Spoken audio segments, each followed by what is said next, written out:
네, 오늘 우리가 함께 나눌 말씀은 마태복음 17장 14절부터 27절까지의 말씀입니다. 오늘 본문을 보면 변화산에서는 굉장히 놀라운 경험이 일어나고 있는데 산 아래에서는 하나의 사건이 일어나고 있는 것을 보게 됩니다. 제자들에게 어떤 아버지가 자신의 아이가 귀신 들렸다고 아이를 데리고 왔는데 제자들이 그 아이의 귀신을 내어쫓지 못한 사건입니다. 그래서 그 아버지는 예수님이 산에서 내려오시자 예수님께 찾아가서 아이를 고쳐달라고 이야기하면서 제자들이 고쳐주지 못했다고 말하고 있습니다. 예수님은 그들을 향해서 믿음이 없고 패역한 세대라고 말씀하고 있습니다. 그것은 제자들만을 지칭하는 것인지 아니면 제자들과 당시의 사람들을 지칭하는 것인지 분명하지는 않습니다. 그러나 분명한 것은 이제 예수님이 이곳을 떠날 준비를 하고 계신다는 사실이죠. 예수님은 이제 곧 제자들과 사람들의 곁을 떠나실 것입니다. 이제 그들은 예수님이 없는 상황 가운데 살아가는 법을 배워야 하는 것이죠. 그러면 예수님이 없는 상황에서 사람들은 어떻게 살아가야 되는가, 무엇으로 살아가야 되는가, 그들에게 있어서 가장 중요한 것은 바로 믿음입니다.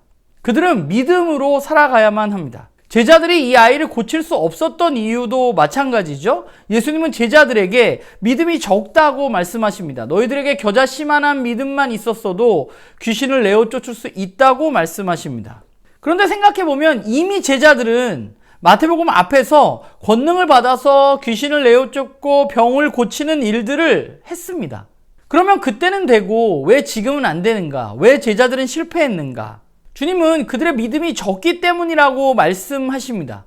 그렇다면 무엇에 대한 믿음이 적은 걸까요? 아이의 귀신이 나갈 것이라는 믿음이었을까요? 저는 그렇지 않다고 생각합니다.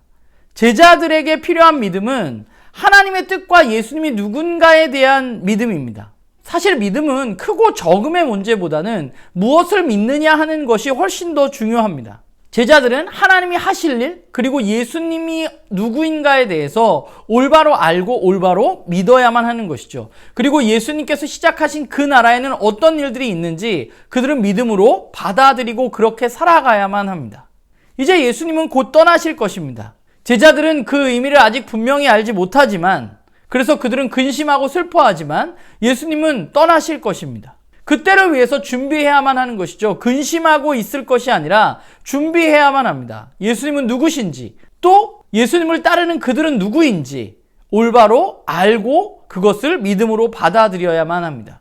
그런 의미에서 오늘 뒷부분에 나온 성전세에 대한 이야기는 다시 한번 우리들에게 그 사실을 말해주고 있는 것 같아요. 예수님은 누구신가? 그분은 성전의 주인이신 하나님이십니다. 그리고 제자들은 누구인가? 바로 예수님을 따르는 그들은 하나님의 자녀들입니다. 그래서 예수님은 베드로에게 성전세를 낼 필요가 없다고 말씀하시는 것이죠. 제자들은 예수님이 하나님이시라는 사실, 그리고 자신들이 하나님의 자녀가 되었다는 사실, 그들이 진짜 이스라엘이라는 사실, 그 사실을 믿음으로 받아들이고 걸어가야만 하는 것입니다. 우리들이 신앙생활을 하면서 우리들에게 어떤 믿음이 필요할까라는 생각을 해봅니다. 사실 믿음은 크기의 문제라기보다는 무엇을 믿고 있느냐, 믿음의 내용에 대한 문제입니다. 믿음의 내용이 분명하다면 그것은 아무리 작은 겨자씨만한 믿음이라 할지라도 자라갈 수 있습니다. 많은 경우의 사람들은 내가 이루고 싶은 것, 내가 원하는 것을 열심히 믿으면 하나님께서 그 일을 이루어 주신다고 생각합니다. 그러나 성경의 믿음은 우리에게 그런 이야기를 하고 있지 않습니다. 성경이 말하는 믿음은 분명히 하나님의 뜻과 하나님의 마음, 그리고 하나님께서 하시는 일들, 그리고 예수 그리스도에 대한 믿음입니다. 그리고 더불어서 예수 그리스도 안에서 이루어진 일에 대한 믿음인 것입니다. 제자들에게 지금 예수님이 함께 하고 계시지만 저와 여러분에게 예수님은 계시지 않죠. 예수님은 이미 예수님 말씀하신 대로 죽으시고 부활하셨습니다. 이제 우리는 그분을 믿음으로 말미암아서 하나님의 자녀가 되었습니다.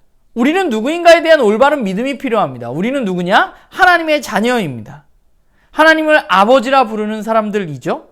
이제 우리가 해야 할 일은 그 믿음을 가지고 우리가 살아가는 이 세상 가운데 그것을 주장하며 살아가야만 하는 것이죠. 나는 하나님의 자녀이고 하나님의 말씀을 따라서 걸어갈 수 있는 사람이라는 사실을 우리는 받아들여야만 하고, 예수님을 믿고 따를 때 우리는 이미 천국 백성이라는 사실을 믿어야 합니다. 그렇기 때문에 우리가 해야 할 일은 무엇인가?